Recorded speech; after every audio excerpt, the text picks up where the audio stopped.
Buenas tardes. Confluencia Movimiento Feminista, plataforma que agrupa casi 70 organizaciones feministas de todo el territorio español, en cumplimiento de sus principios rectores, al que todas estas organizaciones nos hemos adherido, en concreto los principios 1 y 2.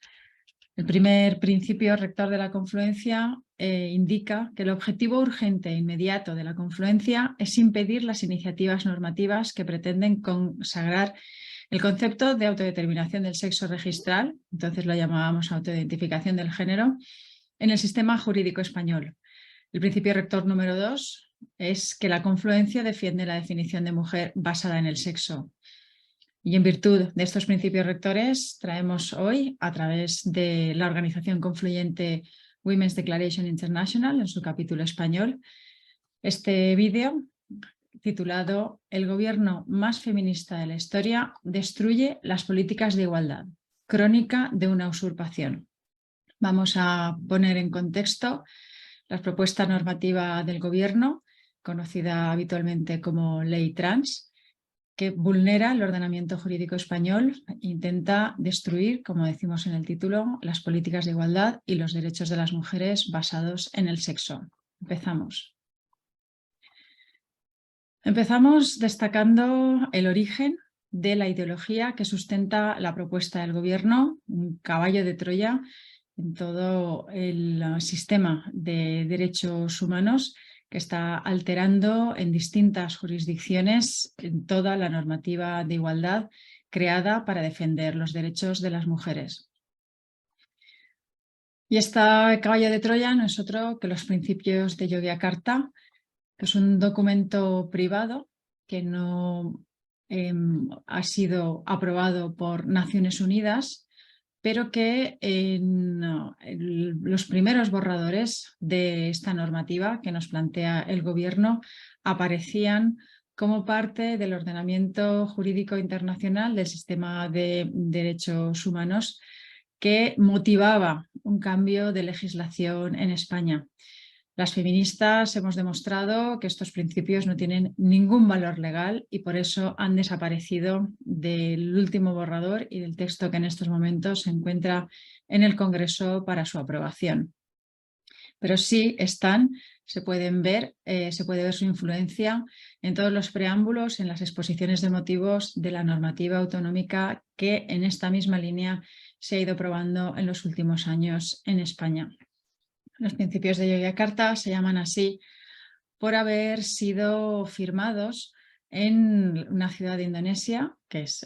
con este mismo nombre, por supuesto, en el año 2006. Fue en esta redacción donde se unen por primera vez los conceptos de orientación sexual con identidad de género, conceptos que son totalmente opuestos y antitéticos porque un concepto niega el otro, como vamos a ver. Y es aquí donde empieza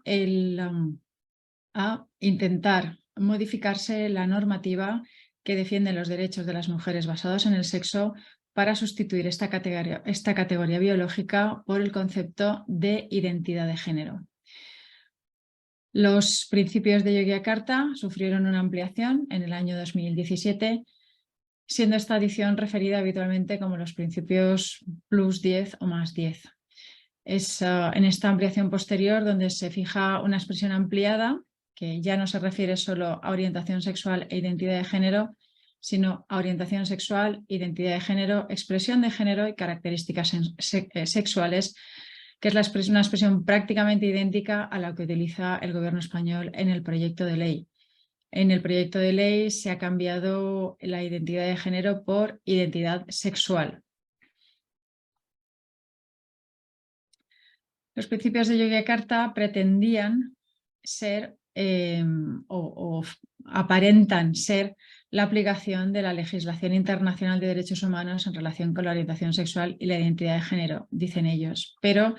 no es cierto que recojan obligaciones del derecho internacional de derechos humanos en la identidad de género, sino que son un instrumento de propaganda para la modificación de las legislaciones de los distintos países, como vamos a ver. En los principios de Yogyakarta se define orientación sexual como la capacidad de cada persona de sentir una profunda atracción emocional, afectiva y sexual por personas de un género diferente al suyo, de su mismo género, o incluso de más de un género, cosa que es absolutamente imposible. De manera que aquí vemos cómo se redefine la orientación sexual, anulando los conceptos habituales de heterosexualidad o homosexualidad, y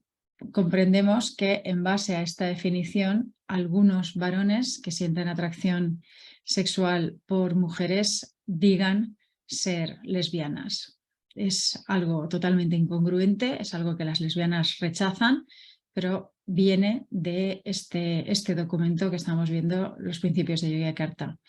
Por otra parte, la identidad de género, que se entendía hasta entonces como una cuestión de salud mental, estaba en ese momento en la clasificación internacional de enfermedades de la Organización Mundial de la Salud dentro del apartado de salud mental. Aquí se redefine para extraerla de esa categoría de trastorno de la identidad o desorden, como se dice en inglés,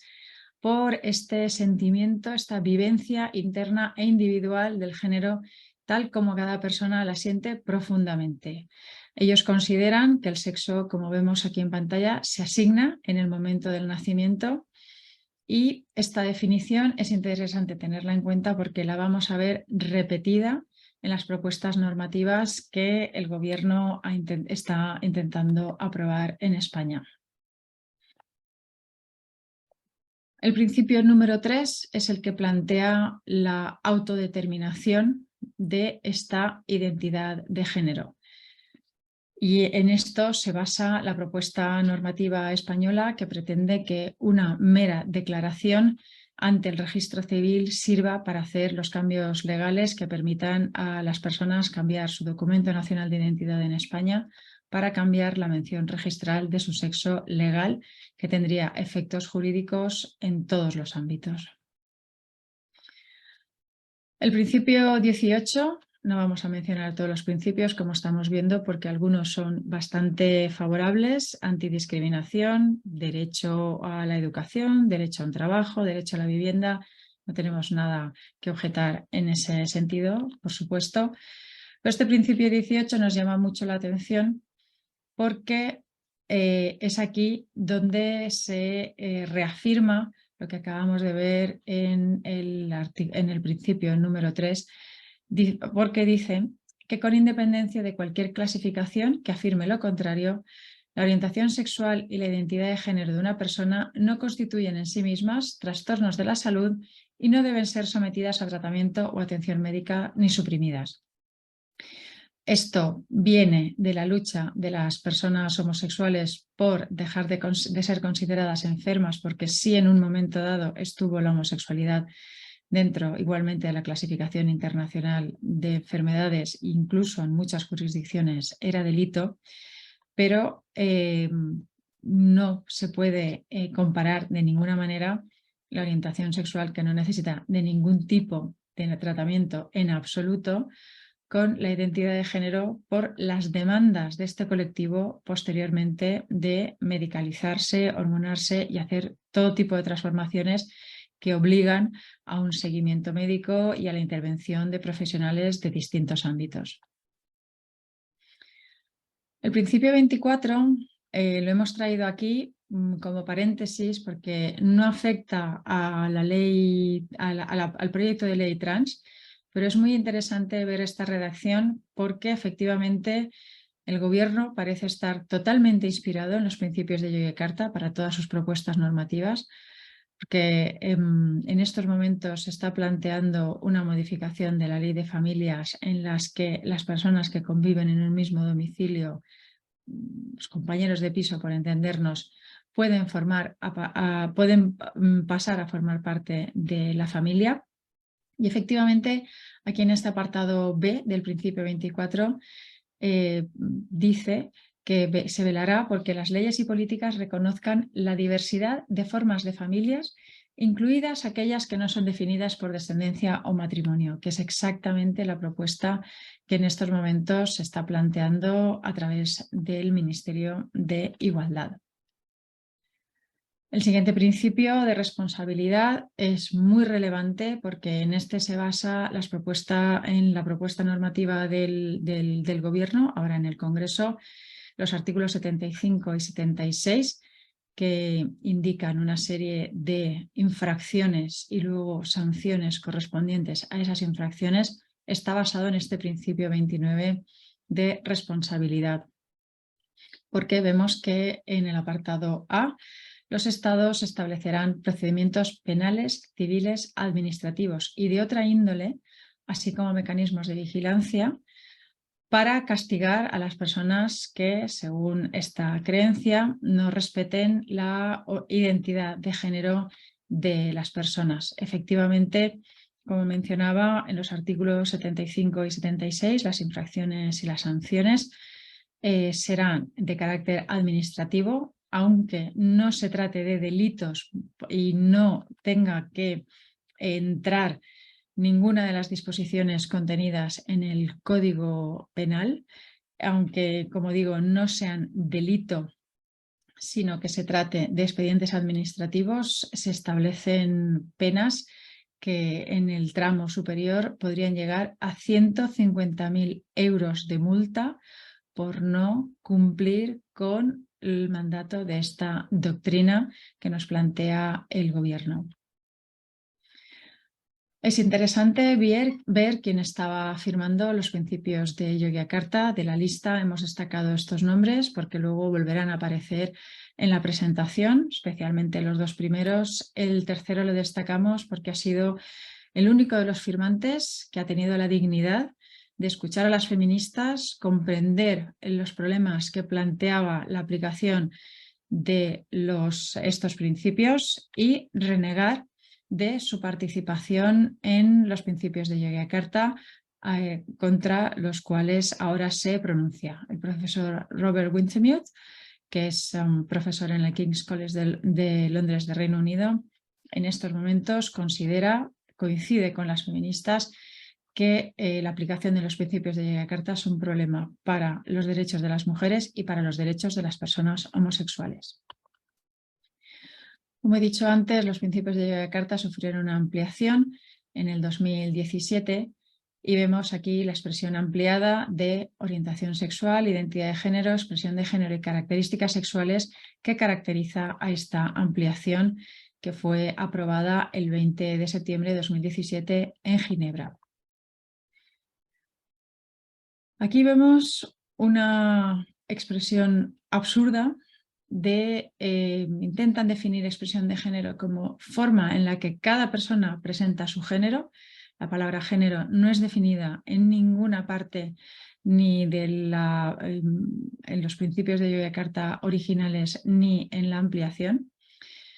pero se supone que esa expresión de género debe ser protegida por la ley, aun ser indefinida. Y se supone que esta expresión de género, a través de apariencia física que incluye forma de vestir, peinado, accesorios y maquillaje, esto estará protegido por ley. La gestualidad, habla, comportamiento, nombres y referencias personales, pero entramos en el absurdo que mencionaba porque a pesar de decir que la expresión de género es la forma en que cada persona presenta su género, luego se nos dice que la expresión de género puede o no coincidir con la identidad de género de la persona, con lo cual, ¿qué está expresando si no coincide con su identidad? ¿Y por qué esta expresión debe tener la forma de vestir ningún tipo de protección legal? Es como si pidiesen protección legal antidiscriminatoria a una cresta punky o a un traje y corbata de ejecutivo. Las características sexuales es muy curioso que aparecen aquí como los rasgos físicos de cada persona en relación con su sexo, con lo cual sabemos que para estas personas el sexo existe,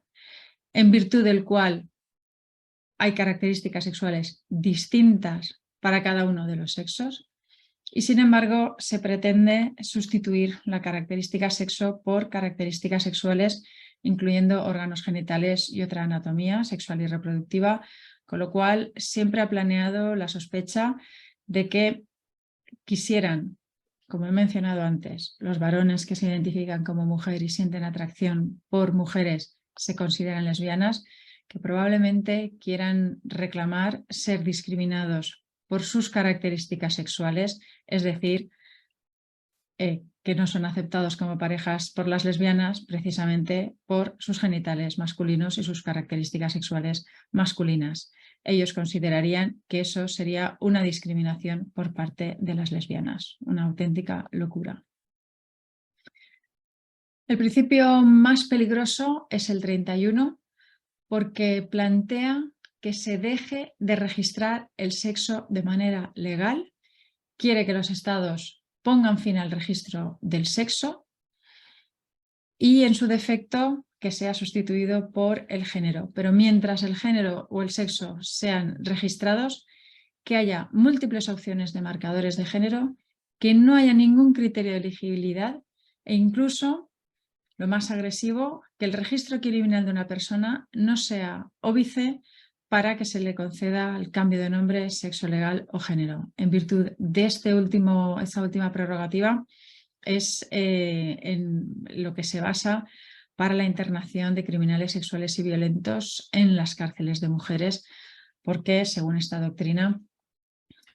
cualquiera que diga sentirse mujer automáticamente es tan mujer como nosotras. Los principios de Yogyakarta fueron firmados, destacamos a Julia Ert, varón autoginéfilo, que era entonces director ejecutivo de Transgender Europe, porque esta mañana hemos visto circular por Twitter cómo Transgender Europe ha presentado una bandera arcoíris ampliada donde se ha añadido el paraguas rojo, que es el símbolo del regulacionismo de la prostitución, contra el cual todas las feministas abolicionistas de la prostitución nos manifestamos. Ert, que vive en Berlín con su mujer y su hijo, es en estos momentos el máximo responsable de ILGA, la plataforma internacional que en origen era para defender los derechos de gays y lesbianas y que en estos momentos está capturada totalmente por el transactivismo. ILGA agrupa todas las federaciones nacionales. En España, la FELT, la Federación Española de Organizaciones LGTB, es parte de ILGA, y ILGA se declaró también pro regulación de la prostitución hace unos años.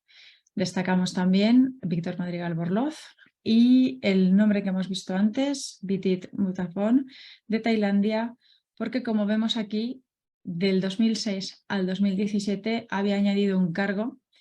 a su currículum y en los momentos de firmar era experto independiente de Naciones Unidas sobre la protección contra la violencia y la discriminación por motivos de orientación sexual e identidad de género. Y esto nos da una información muy valiosa que vamos a desarrollar a continuación. Porque efectivamente la influencia de los principios de Yogyakarta en multitud de organismos oficiales es lo que hace que se promueva normativa a nivel nacional bajo la excusa de que son las organizaciones o los mandatos institucionales las que lo promueven, cuando son los activistas que ocupan los cargos en dichos organismos oficiales. Empezamos efectivamente por el señor Vitit Mutapon de Tailandia, que fue designado el primer experto independiente de la ONU sobre violencia y discriminación basadas en la orientación sexual e identidad de género. Y en su primer informe identificó 6 cuestiones fundamentales como si fuera objeto de su experiencia en su mandato, siendo que eran principios que estaban ya en los principios de Yogyakarta y que estaba intentando introducir en Naciones Unidas: el reconocimiento jurídico de la identidad de género y la eliminación de la estigmatización vinculada a la patologización. En realidad es una forma muy barroca de decir que proponen una autodeterminación y que pretenden eliminar todo tipo de criterio y de diagnóstico para, para poder alcanzar, como digo, la autodeterminación del sexo registral. El mandato de este profesor tailandés fue breve y a finales del 2017 se nombró el 4 de diciembre a Víctor Madrigal Borloz, que como hemos visto era signatario de Yogyakarta Plus, del Yogyakarta +10, de manera que los dos expertos independientes en materia de orientación sexual e identidad de género de la ONU han sido ambos firmantes de Yogyakarta, y eso explica su activismo en contra de los derechos de las mujeres basados en el sexo. Madrigal Borloz celebraba la presentación el 27 de noviembre de los principios de Yogyakarta, 2 meses después de haberlos firmado, fueron presentados, y solo 8 días más tarde de esta presentación en público fue nombrado en el cargo inicialmente para 2 años, pero luego ha sido renovado en un par de ocasiones y en estos momentos es el titular del puesto. Madrigal Borloz preparó un informe el año pasado, al cual, hago ahora un breve paréntesis, mi organización, Women's Declaration International, presentó un informe, mandamos a Naciones Unidas un comunicado en relación a este informe del experto, porque consideramos que pretendía imponer un nuevo significado para el término género,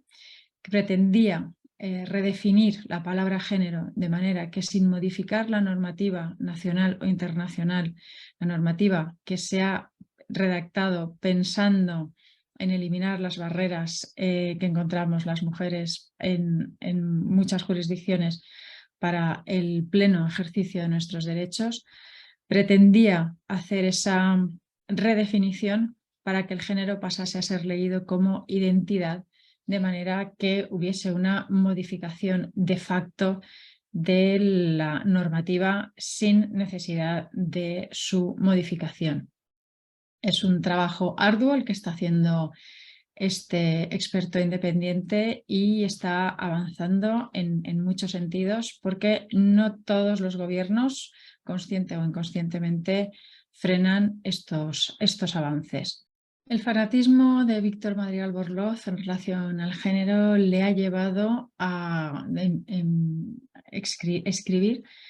en el resumen de los informes, que está colgado de la página web oficial de la Oficina del Alto Comisionado de Derechos Humanos de la ONU,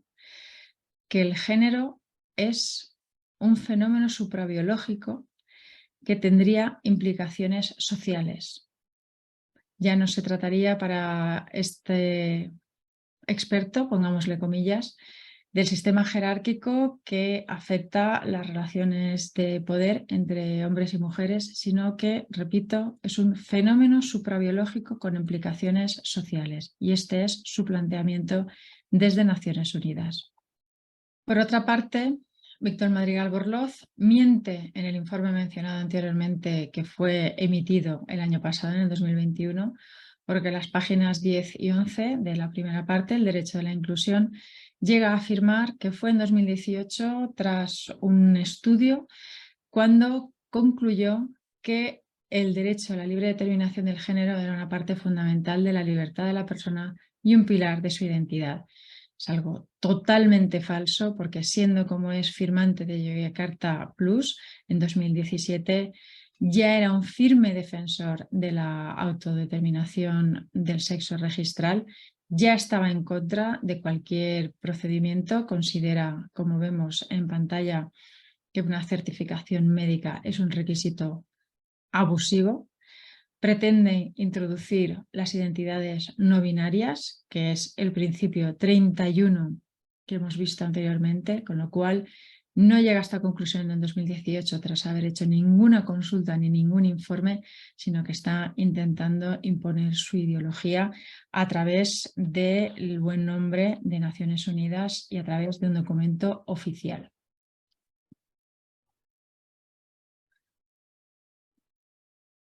Su fanatismo llega hasta el punto de decir que el binario masculino-femenino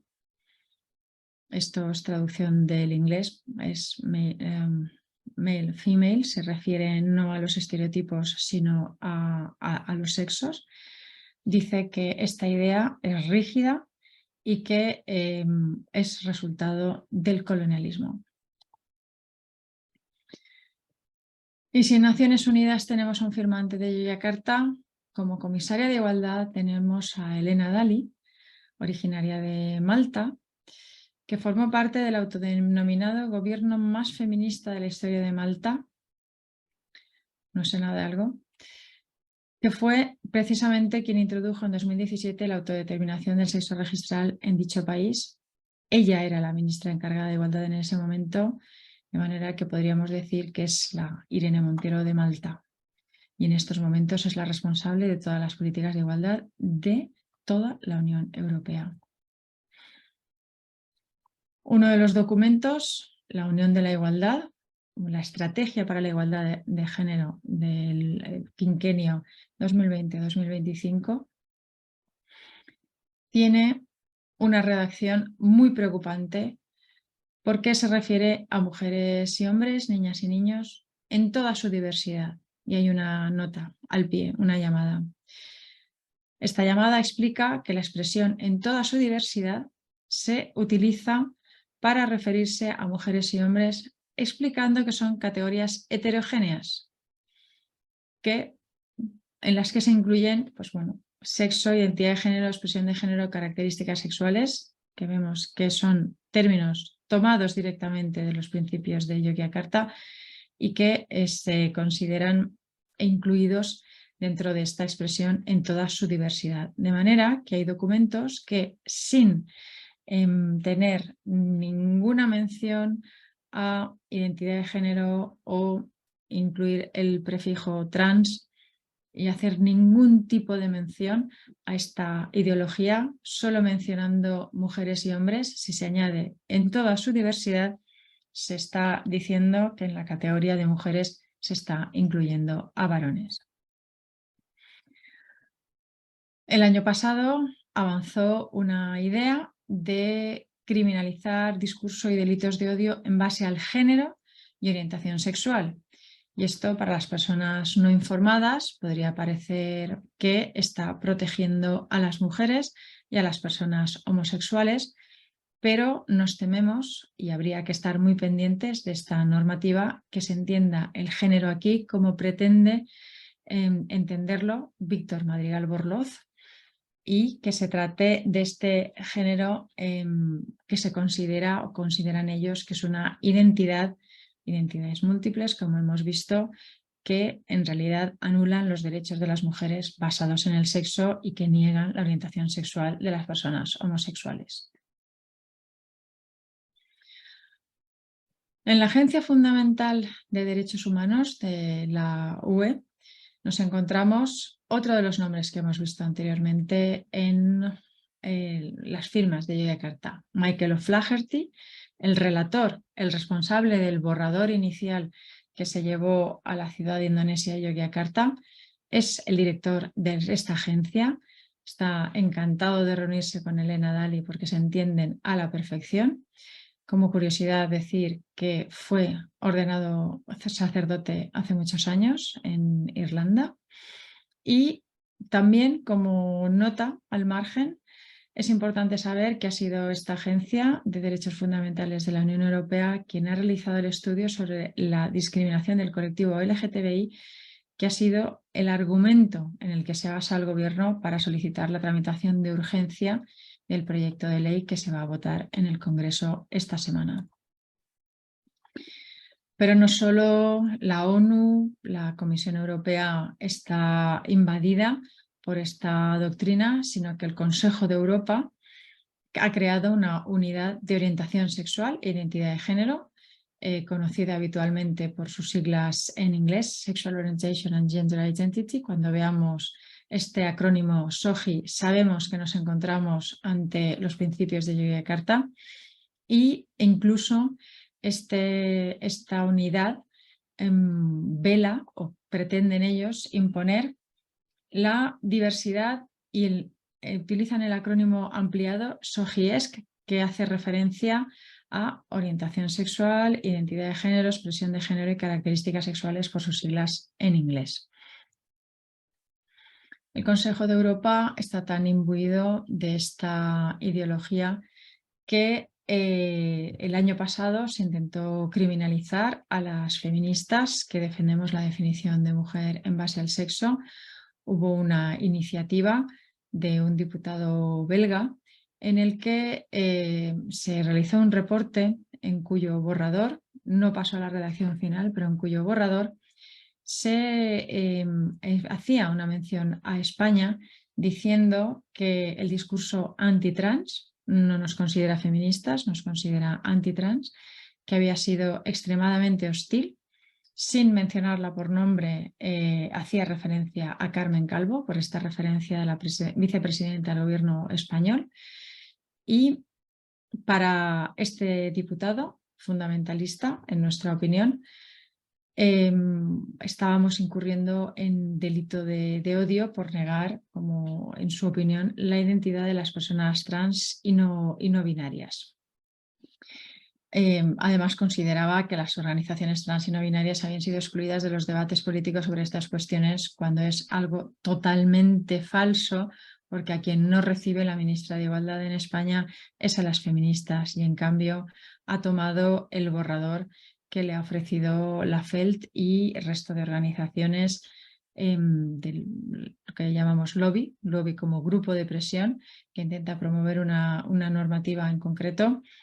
Han tomado totalmente el texto que les ha ofrecido la FELT, que, como hemos dicho, son miembros de ILGA, que son regulacionistas de la prostitución. En el Comité Olímpico también tenemos malas noticias, porque las últimas directrices, que parece ser que están cambiando o a punto de cambiar, pero la información que tenemos es que las vigentes consideran que no hay presunción de ventaja entre hombres y mujeres. Estas normas son el marco sobre la equidad, la inclusión y la no discriminación por motivos de identidad de género y variaciones sexuales. Se acerca mucho a la redacción de los principios de Yogyakarta y da carta libre totalmente, un cheque en blanco, a cualquier varón que quiera competir contra mujeres en la categoría femenina, porque podría competir, ya que el Comité Olímpico considera que no hay presunción de ventaja y que, bueno, pues ya iremos viendo. Este año el Comité Olímpico Internacional ha decidido renombrar la Comisión Mujer en el Deporte como Comisión de Igualdad de Género, Diversidad e Inclusión, con lo cual está haciendo ya aplicación de estos principios que borran la realidad biológica del sexo en virtud del género. Las políticas identitarias, su aplicación siempre perjudican a las mujeres. Veremos rápidamente ejemplos, cómo afecta al techo de cristal, porque vemos que, bueno, pues este varón que se autodetermina como mujer lesbiana, por otro, también hay que comentar que está casado con una mujer, y considera que no hay suficiente diversidad. The Times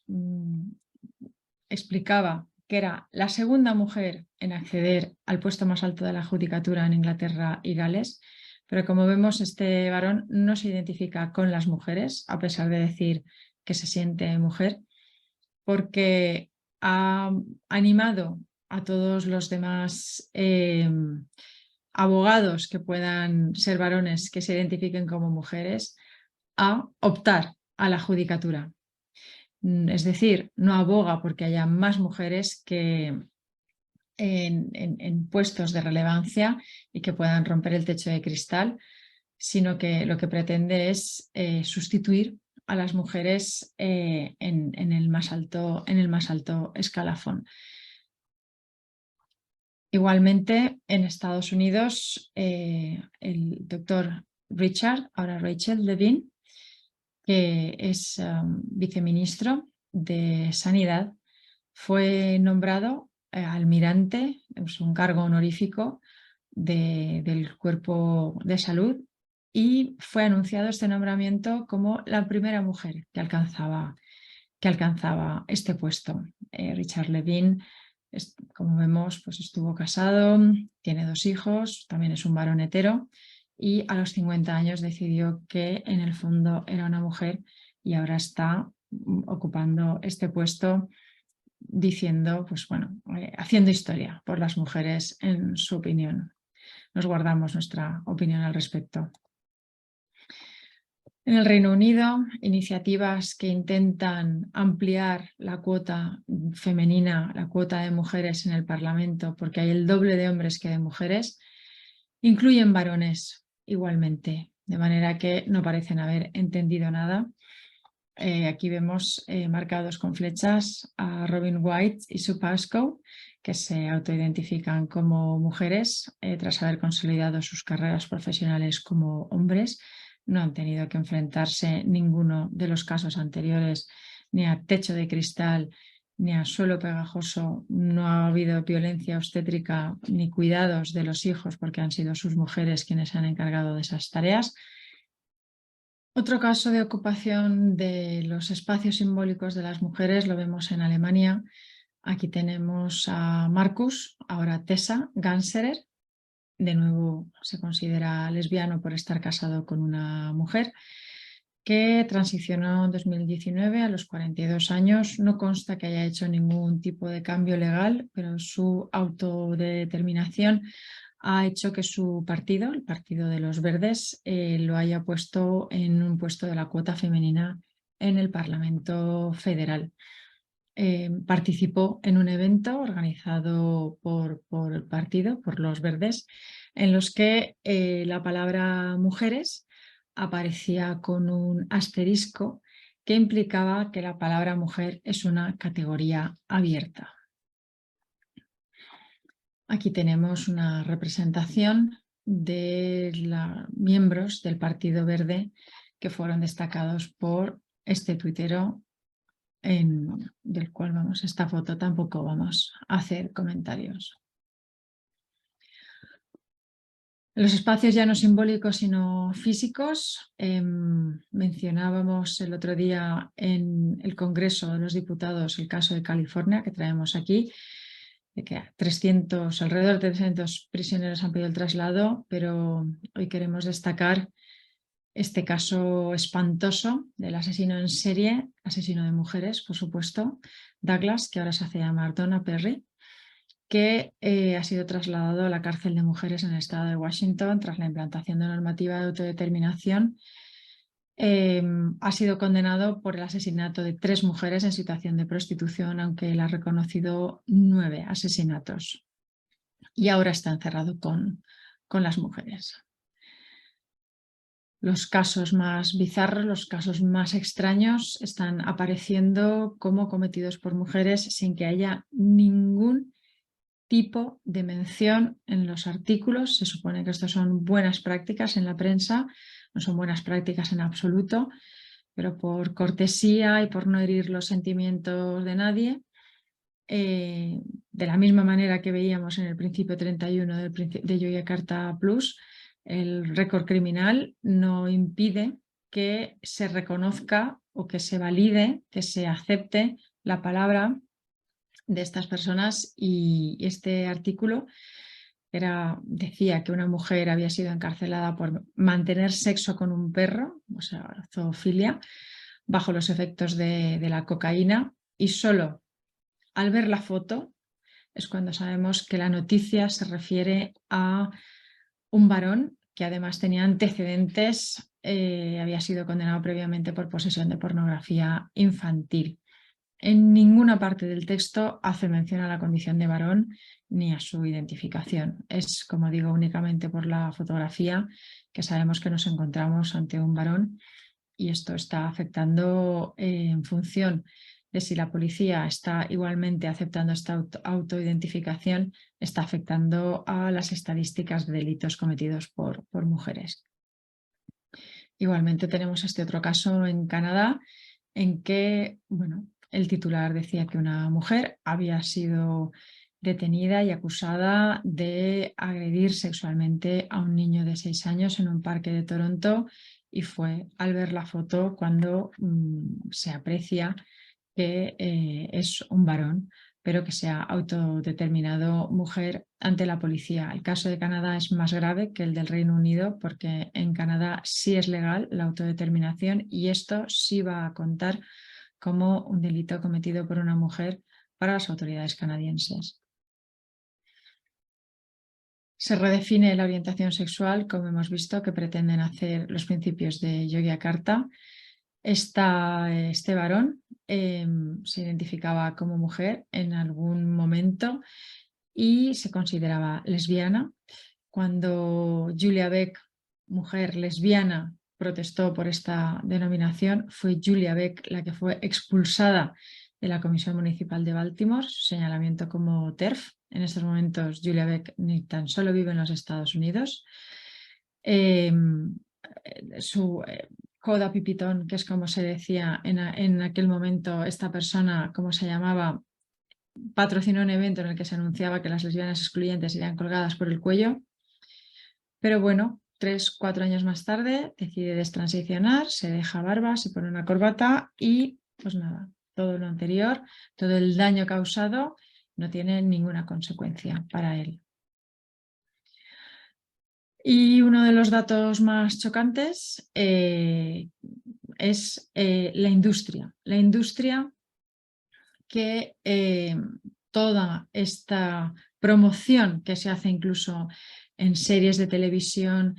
y a través de esta promoción de la normativa también está haciendo que haya un boom en el mercado estadounidense de la cirugía, que bueno, los ingleses es un eufemismo, pero lo mencionan como que es de reasignación de sexo, aunque ya sabemos que el sexo no se puede cambiar. Se espera una tasa de crecimiento anual compuesta del 11,3% desde este año hasta 2030.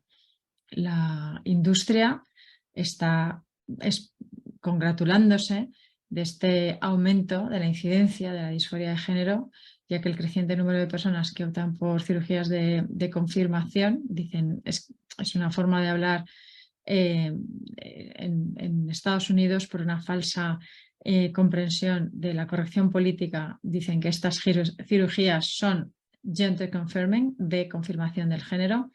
y esto es muy buena noticia para todos los inversores que quieran invertir en este sector económico. Se prevé, si este año las cifras del año cerrado, del año pasado, eran 1.900 millones de dólares norteamericanos, la previsión para el cierre del 2022 ya se plantea en 2.100 millones de dólares,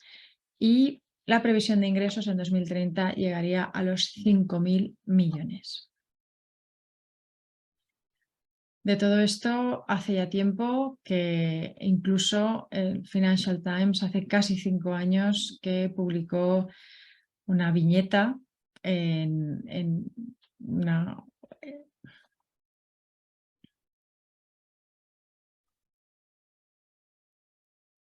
El Financial Times hace ya tiempo que es consciente de las políticas de autodeterminación e incluso publica una viñeta satírica en la que en un consejo de administración, que son todo hombres, para cumplir con las políticas de igualdad, pide a los miembros de esa junta directiva que empiecen a identificarse como mujeres para ser más inclusivos, de manera que las políticas identitarias están convirtiendo el acceso de las mujeres o sea, la rotura del techo de cristal y el acceso en igualdad de condiciones de las mujeres a determinados puestos está siendo incluso un chiste.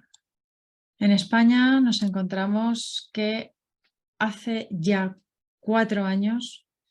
se planteó por parte de Podemos una propuesta para la autodeterminación del sexo registral. Entonces fueron mucho más explícitos de lo que son ahora. Esto se produjo o tiene la entrada en el Congreso de los Diputados poquito tiempo después de la firma de Yogyakarta Plus, de Yogyakarta ampliado. Y en la redacción de entonces vemos cómo en el artículo 3 definía identidad sexual o de género con la definición de Yogyakarta como la vivencia interna y personal del género que puede o no corresponder con el sexo asignado al nacer, copia prácticamente literal de los principios de Yogyakarta. Y recogía igualmente la expresión de género como Yogyakarta, conductas, formas de vestir, lenguaje o gestos corporales, de manera que el amaneramiento de determinadas personas es lo que determina que sean hombres o mujeres y lo que les otorgaría derechos como hombres o como mujeres en el ordenamiento jurídico español. Esta propuesta afortunadamente no prosperó, pero la traemos a efectos de informar del contexto. Aquí vemos en la parte inferior de la diapositiva que las personas trans, que iban a ser las que podían autodeterminar su... Bueno, cualquier persona en realidad podía, por supuesto, declararse como persona trans porque solo necesita su declaración. Había una lista enunciativa no limitativa que incluía personas transgénero, transexuales, travestis, variantes de género, queer, hombres o niños con vulva, mujeres o niñas con pene, de manera que la conducta de travestismo iba a poder merecer la protección de los derechos que se han definido en el ordenamiento jurídico español para la protección de las mujeres. Esta propuesta no prosperó por la convocatoria de elecciones anticipadas que se dio en 2019, pero ya estando en el gobierno, cuando hubo reelección al cargo de secretario general y volvió a ganar Pablo Iglesias, en el documento Podemos Contigo, que parece una promesa, más bien, se ratificaban el compromiso con las iniciativas legislativas promovidas los años anteriores, defendiendo de nuevo el compromiso, reafirmando el compromiso con la autodeterminación del sexo registral. Y aquí lo que menciona como despatologización de la transexualidad, efectivamente para ir a las políticas de autodeterminación. Esto lleva al estado actual de la situación, el proyecto de ley para la igualdad real y efectiva de las personas trans y para la garantía de los derechos de las personas LGTBI es el nombre completo. Como he dicho antes, todo el mundo se refiere a este proyecto como proyecto de ley trans o proyecto de ley trans LGTBI, que tiene 3 ejes. Uno de ellos, de los principales, es la autodeterminación del sexo registral, que vendría descrita en el artículo 38 y como se ve, toda persona de nacionalidad española mayor de 16 años podría solicitar, si esto prospera, la rectificación de la mención registral relativa al sexo, de manera que la gran mayoría de la población española está incluida en esta redacción. No es una norma que afecte solo a un grupo pequeño de personas, no es una norma para ningún colectivo, es una norma para el conjunto de la sociedad española. Incluso en el tramo de 14 a 16 años, solo la mera voluntad podría hacer que cambiasen su sexo a efectos legales ante el registro civil. Además, hay una prohibición por ley de todo enfoque que no sea afirmativo de las identidades sentidas. El artículo 17 prohíbe cualquier exploración psicológica de las personas que expresen malestar con su cuerpo o con su sexo. Se considera que eso son terapias de aversión, conversión o contracondicionamiento, porque va en contra del dogma de que esta identidad de género o identidad sexual a la que ellos se refieren consideran que es innata, es una especie de alma sexuada que habita los cuerpos de las personas. También encontramos la prohibición en el artículo 66 porque la cautela de los padres, madres a hacer ningún tipo de cambio en el nombre o a llevar a su descendencia, a sus niños, a sus niñas, a que sean hormonados, puede considerarse situación de riesgo, con lo cual podrían perder la custodia o la patria potestad. El último eje, preocupante también, por supuesto, hemos mencionado, basado en el principio 29 de los principios de Yogyakarta, es la criminalización del disenso, nueva ley mordaza con multas de hasta 150.000 euros por sostener posturas que sean distintas a las del gobierno, en las cuales ahora van a ser acusaciones, van a producir acusaciones de odio o fobia, incluso si el Código Penal no considera que son delictivas. Estos expedientes administrativos podían acarrear multas de hasta 150.000 euros. Se ha producido una modificación, es el texto que está en negrita en la diapositiva, fue aprobado en la Comisión de Igualdad el 12 de diciembre, hace solo unos días, y como vemos, no se equivocan los que han hecho la previsión del incremento de ingresos de la industria farmacéutica y quirúrgica, porque se pretende, según la redacción de este artículo 54, que el Ministerio de Sanidad, a través de la Agencia Española de Medicamentos y Productos Sanitarios, vele por el suficiente abastecimiento de los medicamentos más comúnmente empleados en los tratamientos hormonales para personas trans y supervisará el suministro a fin de evitar episodios recurrentes de desabastecimiento, con lo cual se quiere garantizar el negocio para las empresas farmacéuticas. Hemos comentado antes que el proyecto de ley está tramitándose por la vía de urgencia. Hay unos motivos que son absolutamente falsos y no sostienen la declaración de urgencia. Eso no parece importarle a nada porque finalmente sí se está tramitando de manera apresurada y opaca.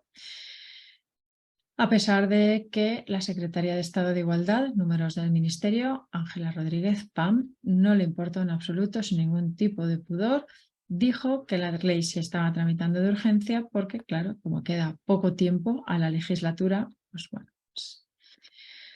nosotras consideramos que la prisa del gobierno no es ninguna urgencia. Esto raya en el comportamiento tipificado como prevaricación. Habría que ver si finalmente alguien investiga si efectivamente llega a alcanzar esta categoría. Irene Montero y Ángela Rodríguez, a quien acabamos de mencionar, se han reunido con el experto independiente, tras lo cual se congratularon mutuamente y dijeron que se encontraban en plena sintonía con el propósito del mandato, y por eso Irene Montero luego alega que las propuestas normativas son un mandato de los organismos internacionales cuando en realidad es la promoción de la ideología del experto independiente y los principios de Yogyakarta, con los cuales ella también comulga como creyente de las identidades de género, pero no son normativa internacional que obligue al Estado español. Al contrario, este tipo de modificaciones lo que hace es vulnerar los derechos que sí tenemos reconocidos, que vamos a ver un poquito más adelante. Por esta creencia también hubo un evento institucional absolutamente vergonzante en los jardines del Ministerio de Igualdad, sufragado con fondos públicos, en el que un coro cantó, muy mal, por cierto, mundo binario, cis, hetero, patriarcal. Es indescriptible. También el fanatismo no solo es de Madrigal Borloz, sino también de la ministra, que en una reunión de trabajo con expertas en violencia obstétrica, se suponía que esta era una reunión preparatoria para las modificaciones que querían introducir en la ley del aborto, asistió la ministra con un acto que, vamos, una normativa de la cual solo podemos ser protagonistas las mujeres, porque los varones es imposible que puedan sufrir ningún tipo de aborto, y en este acto escogió aparecer con la bandera trans haciendo toda una declaración de intenciones. un mes más tarde volvió a llevar la misma mascarilla u otra similar en los actos oficiales del 12 de octubre. Y también habíamos mencionado a la unidad SOGI del Consejo de Europa, y con ellos organizaron una mesa sobre el reconocimiento legal del género en España. No estamos hablando de la autodeterminación del sexo registral, sino de la intención de crear en España una categoría legal para el género, porque uno de los participantes era el presidente de los no binarios España, que a pesar de decir que es no binaria, a la legua se nota su sexo, no hay posibilidad de confusión y esa definición de no ser binario es lo que querrían que tuviese reconocimiento legal en España. En este evento participó también Marina Echevarría, que preside el Consejo de Participación de las Personas LGTBI, que es un órgano consultivo creado recientemente por el Ministerio de Igualdad y al que asesora.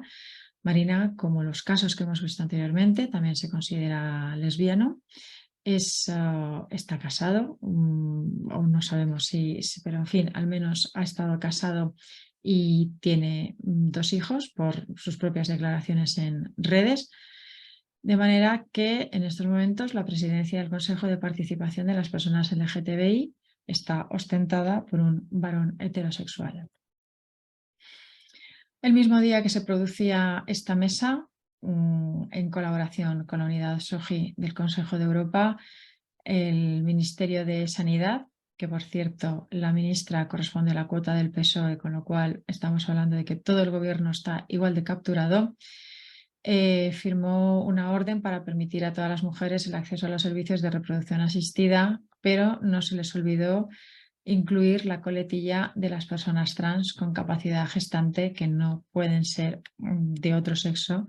que mujer. Pero bueno, la inclusión de esta coletilla es un tributo a la doctrina que en estos momentos predomina en el gobierno.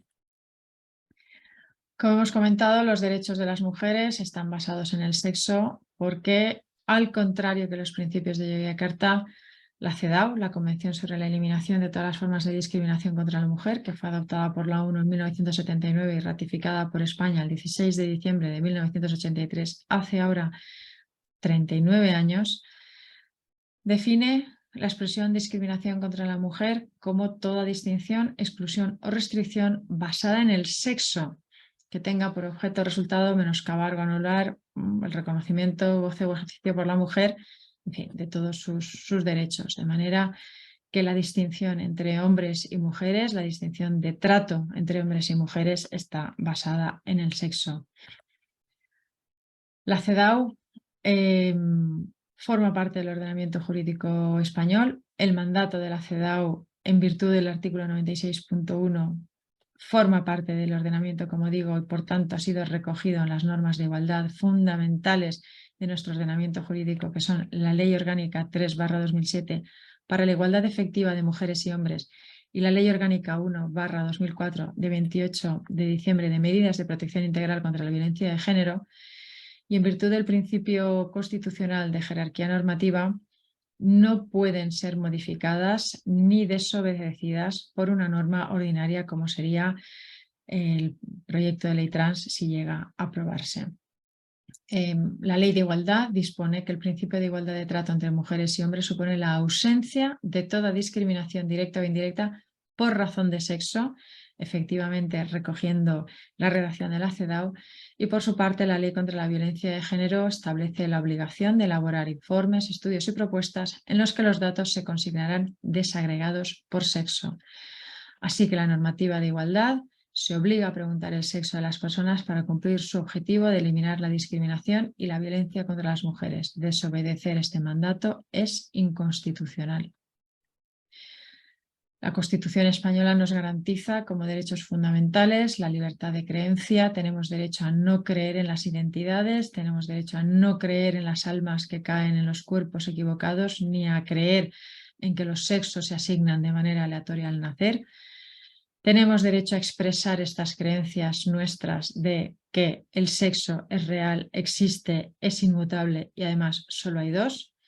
Eso nos lo garantiza la Constitución en el artículo 20. Tenemos el derecho a participar en los asuntos públicos. La tramitación de una ley es un asunto público. Tenemos derecho a expresarnos y nuestros compañeros docentes tienen derecho a la libertad de enseñanza. Pretender amordazar a las feministas es inconstitucional. En el artículo 9 hay una serie de principios que esta norma vulnera, porque vulnera el principio de legalidad, vulnera el principio de jerarquía normativa, vulnera el principio de seguridad jurídica y de responsabilidad, y también vulnera el principio de interdicción de arbitrariedad de los poderes públicos, porque están escogiendo escuchar unas partes de CEDAW sí, pero otras no, o respetar el principio legal de la capacidad de obrar en unos casos sí, en otros no. Es un asalto al Estado de Derecho y el feminismo va a seguir luchando por